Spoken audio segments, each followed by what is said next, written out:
площадька дагы концерт бергениңерде Алтынбек Аскарович, бул сиздин тикелей сиздин көзөмөлүңүздө болуш керек. Жанагы биздин кесиптешибиз айткандай, Ноорус майрамындагы болгон концертиңерди көрдүк барып.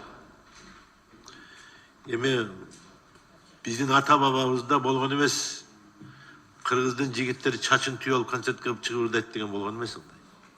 Баралы айылга тажатса шарып, жандырып жайлоодо жаштыктын шамын, алабы жүрөктөр бир аз жашарып, калабы жүрөктөр бир аз жашарып, ааламга Аялдын аялдай орду болгон, эркектин эркектей орду болгон. Колорит деген болгон. Бизди дүйнө жүзү көрүп атат. Дүйнө жүзү баа берип атат.